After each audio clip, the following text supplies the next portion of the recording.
Everyone, good morning and welcome back to my channel. নতুন দিনের নতুন ব্লগে তোমাদের অনেক অনেক ওয়েলকাম। তো আজকে শুরুটাই ব্লগের করছি রান্না দিয়ে, যেটা করছে মা। আর আজকে ভীষণ একটা স্পেশাল মেনু হচ্ছে।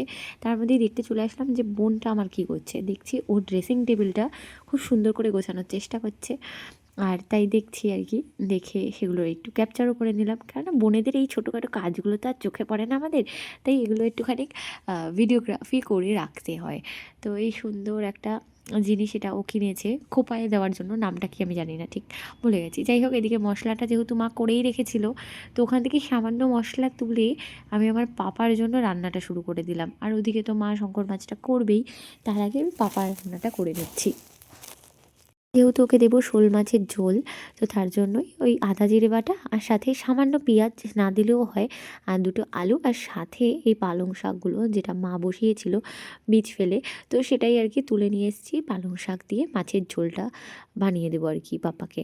ও খুব ভালো খাবে এই জিনিসটা, আর খাওয়াও অবশ্যই ভালো পালং শাকটা, সেই কারণে। সাথে কিন্তু তুলে নিয়েছি একটা শোল মাছ, আর ভালো মতো কষিয়ে নিয়েছি। আর এদিকে গরম জল হচ্ছে, যেটা কিনা ওই ঝোলের জন্য আর কি গরম জলটাই দেবো। আর এদিকে পাপাকে মা স্নান করিয়ে দিচ্ছে, আর ও এইসব এনজয়ও করে, দিদুনের কাছে বেশি ভালো থাকে, তার জন্য দিদুনই করিয়ে দিচ্ছে।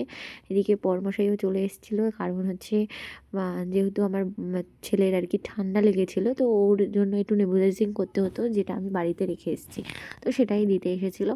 এই যে খুব সুন্দর করে কিন্তু বোন এখানে ড্রেসিং টেবিলটা গুছিয়েও নিয়েছে, দেখো।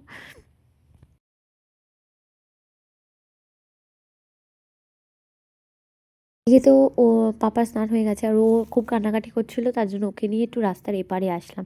একটা বড় খোলা মাঠ আছে, কিন্তু মাঠটা এখন বাড়ি ঘরে ভরেও গেছে, দেখতে পাচ্ছ অনেকগুলো বাড়িও হয়ে গেছে।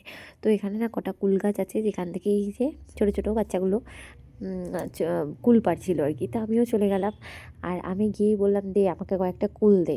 তো ও তো প্রচুর, মানে ওর না পিউ, আমাদের বাড়ির পাশেই থাকে, তো ও প্রচুর কুল পেয়েছিল, তো তার মধ্যে দিয়েই কিছুটা আমাকে দিল। যদিও বা কুলগুলো খেতে ভীষণ টক, এগুলো তো এমনি খাওয়াই যাবে না, কিন্তু এগুলো আর কি ওই মাখা করে খেতে কিন্তু বেশ ভালোই লাগবে। আমাকে এতগুলো দিয়ে দিল। কুল রয়েছে, ভর্তি কুল রয়েছে। বাবা খাবে নাকি তুমি কুল? এখন হবে না, এই মুখে দিবি না, হাতে করি হয়নি, মুখে দিবি না, মুখে না, খায় না এগুলো পাপা। কত রয়েছে না নিচে, এই যে ছোটবেলায় কুল পাড়তা। হ্যাঁ, অনেক, এই এতগুলো দিয়েছে ওর। না, ওখান দিয়ে তুলবো না, চলো ছোটবেলায় এইসব খেতা তো। ছোটবেলায় আমরা যা হ্যাঁ, করতাম এইসব এই কুল গাছ থেকে কুল পেড়ে মাখা করে খাওয়া সবাই মিলে। কতগুলো কুল গাছ বলো তো এখানে, এই যে একটা। হ্যাঁ, এই এলাকায় অনেকগুলো তো হ্যাঁ, পাড়তা এগুলো থেকে। ওই পাশেরটা দিয়ে পারতাম। আর তারপর কামারথোয় যখন থাকতাম তখন তো আলাদাই বিষয়। এখানে এসে কোনটা থেকে পাড়তা? এখান দিয়ে ওই কোনো একটা আছে। তাই? হ্যাঁ, ওইটা থেকে। ইয়ে পাপা, কোথায় এসেছি আমরা? তাহলে কুল গাছ দেখতে। এ বাবা, ঘাট থেকে জামাটা ইয়ে করো, জামাটা ওই জায়গাটা আটকে দাও, বোতাম। কুল নিয়ে তো ছোটোবেলার প্রচুর স্মৃতি রয়েছে, যেগুলো আর কি মনে পড়ে গেল। আর ওই যে আমাদের বাড়ি, এখন রাস্তা পার হয়ে বাড়িতে ঢুকে যাব, আর সামনেটা না ভীষণ মেসি হয়ে রয়েছে, তার যথেষ্ট অবশ্য কারণ আছে, সেগুলো আর বলছি না। তো যাই হোক, এই যে এখন রাস্তা পার হয়ে চলে যাই, কারণ পাপাকে তো খাওয়াতে হবে, এদিকে দেরি হয়ে যাচ্ছে, নাহলে ওর ঘুমের টাইমও হয়ে যাবে। ভর্তি ভর্তি রয়েছে। কেমন টক? ধুয়ে খা, নিপা ভাইরাস। ধুয়ে খা, কুল মুখ ধুয়ে খেতে হয়। আমিও ভুলে গেছি, এগুলো আগে জলে ভেজাবো। ডল মুখে দেওয়া শুরু করে দিয়েছে, আমি বললাম আগে ধো। ভাইরাস অ্যাটাক করলে এ দেখো, এটা পিউ দিল। এই তো দেখছি যে বোন এই কুলগুলোকে খুব সুন্দর করে মাখা করে রেখেছে, দেখেই জাস্ট লোভ লেগে গেছে। ভীষণ টেস্টি হয়েছে, ভীষণ টেস্টি, আর এগুলো ভালোও লাগে সব সময়। তো একটু সেধে নিলাম, কিন্তু ও খাবে না, কারণ হচ্ছে যেহেতু স্নান করে উঠেছে, স্নান করে উঠে ফল খাবে না, তাই কি খেতে নেই। তো আমি আর বেশি সাদাসাদি করলাম না, নিজেই একবার টেস্ট করে নিলাম, যেটা অপূর্ব হয়েছে। মানে এখন আমি ভিডিও করছি, এডিট করছি, তোমাদের বলছি, আর তাতেই কিন্তু আমার জিভে জল চলে আসছে। সে কুল টুল খেয়ে আড্ডা টাড্ডা মেরে আমি চলে এসেছি স্নান করে। আর একটু রোদে দাঁড়িয়েছি, কারণ যেহেতু শ্যাম্পু করেছি আর এখনও না শীতটা এত ভালোই রয়েছে যে জাস্ট আর পারা যাচ্ছে না। আর আমরা এমনই মানুষ যারা না শীতে খুশি থাকি না গরমে খুশি থাকি, মানে গরমেও আমাদের কষ্ট, শীতেও কষ্ট, তো আমরা কোনোটাতেই খুব একটা হ্যাপি নই। কিছুক্ষণ রোদে দাঁড়িয়ে এদিকে এসে আমি একটু ক্রিম মেখে নিলাম, একটু বডি লোশন মেখে নিলাম। এবার চলো তোমাদেরকে রান্নাটা দেখাই যেটা মা করেছে। অনেক দিন ধরে মার ইচ্ছা ছিল, তাই ভাবলাম না আজকে সবাই একসাথে রয়েছে, সবাই একসাথে বানিয়ে খেয়ে নিই। তো শঙ্কর মাছের ঝোলটা দেখো, গ্রেভিটা দেখো, জাস্ট প্রচণ্ড ঝাল হয়েছে, ঝাল ছাড়া ভালোও লাগবে না, বাট কালারটা অসাধারণ হয়েছে। আর এই যে মাছটাকে আলাদা করে রেখেছে তার কারণ হচ্ছে, নাহলে মাছগুলো মানে একটু সুবিধা হয়, মাছ দিতে সুবিধা হয় ভীষণভাবে, তার জন্য মাছগুলো আলাদা, এদিকে গ্রেভিগুলো আলাদা করে রেখেছে।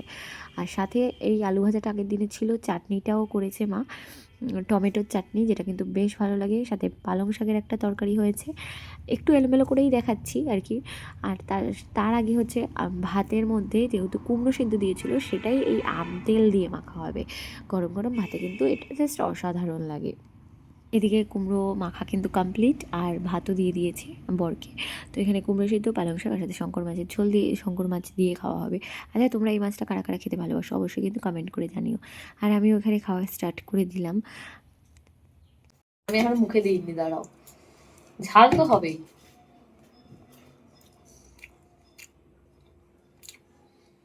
না না, হাত দিয়ে টেনে নাও। হ্যাঁ, ঝাল হয়েছে, হয়েছে? না ভাই খাও। ঝাল হয়েছে, ঝাল তো হবে, ঝাল না হলে সেই জন্যই আমি চাটনিটা চেয়ে নিয়েছিলাম, কারণ ও পেঁয়াজ পাতাগুলো দিয়ে ভালো হয়েছে তা। এত ঝাল আমি খাই না। মানে এগুলো, এই মাছগুলো ঝাল না হলে ভালোও লাগে। হ্যাঁ একটু ঝাল টাল না হলে। এই ঝালটা আজকে তো যেটা লাগছে, হুম। বাসি যখন ওই যে ঠান্ডা হয়ে যাবে না, এত ঝাল করলে মাঝে মাঝে মাঝে মাঝে তুমি দিয়ে এত বেশি হয়ে গেল গো। বেশি হয়ে গেল। না তুই চাস নি তো। এতগুলো খেতে পারবো না। আচ্ছা খেয়ে নে, খেয়ে নে। কেমন কেমন মশলা আলাদা না করলে না পুড়িয়ে যায় পরে। ঝালটা কেমন হয়েছে? সেই হয়েছে। চালটা এইটা ঠিক আছে। এটা ঠিক আছে, ঠিক আছে। এটা তোমাদের জন্য ঠিক আছে, বাট তোমার কাছে আমার জন্য একদম ভালো না। আমার ঝাল খেতে খুব চাপ। খাওয়া দাওয়ার পর একটা ছোট্ট ন্যাপ নিয়ে আমরা তিনজন মিলে বেরিয়ে পড়েছিলাম কিছু কেনাকাটা করার জন্য। প্রথমেই যেটা কিনলাম সেটা হচ্ছে পাপার জন্য একটা জুতো কিনে নিলাম, আর সাথে খুব চা তেষ্টা পেয়েছিল, তো এই দোকানে চা আর খেলাম না, ভাবছিলাম যে ঢুকবো, তো তারপরে আর একটা দোকানে এই যে চায়ের জন্য দাঁড়িয়ে পড়েছি। আর এখানে পাপা খাচ্ছে চিপস, মানে কি বলবো, ভীষণ বায়না করে, বাধ্য হয়ে দিতে হলো। আর এখানে আমি চা খেয়ে নিচ্ছি। আমার না রাস্তাঘাটে চা খেতে খুব একটা ভালো লাগে না, সব দোকানে তো আর চা ভালোও বানায় না, আর আমার একটু মিষ্টি মিষ্টি একটু মানে কড়া চা হলে বেশি ভালো লাগে। তার মধ্যেই আমার বাবা এই ইলেকট্রনিক্সের দোকানে কি দেখতে পেলো, এই জিনিসটা ইলেকট্রনিক্সের কোনেরই একটা কিছুর জিনিস হবে, যেটা আমি নাম অবশ্যই জানি না, সেটা নেবে। ও ভেবেছে খেলনা, কিন্তু এটা তো খেলনা নয়। তো ভীষণ কান্নাকাটি করার পর বলছে ঠিক আছে তাহলে একটা নিয়ে নিই, দামও বেশি না, 5 টাকার মতো। তো দোকানদার বললো না তোমাদের আর দিতে হবে না, ও বাচ্চা মানুষ চেয়েছে, আমি দিয়ে দিলাম। তো যাই হোক, তারপরে এদিক দিয়ে বেরিয়ে ওই জিনিসটা তো হাতছাড়াই করবে না, তো তারপরে এখানে একটু ফুচকা খেতে আসলাম। আর এই ফুচকা হাবড়া নগরুকরা মোড়ে পুরো, এই ফুচকার দোকানে ফুচকাটা জাস্ট অসাধারণ সত্যি কথা বলতে।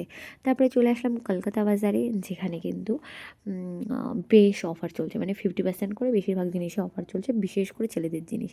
তো বর তো 2-3টে জিনিস তুলে নিয়ে এসছে, যেগুলো কিন্তু ভীষণ সুন্দর হচ্ছে। তার মধ্যেই হচ্ছে এই একটা, এটা দেখো কালারটাও যেমন তেমন হচ্ছে, গেঞ্জিটা আর কি ফুল স্লিভস, তো ভীষণ সুন্দর, এই কালারটাও বেশ সুন্দর, আর 50% অফেই কিন্তু সমস্ত কিছুটা, তো দারুণ, আমার তো ভীষণই পছন্দ হয়েছে।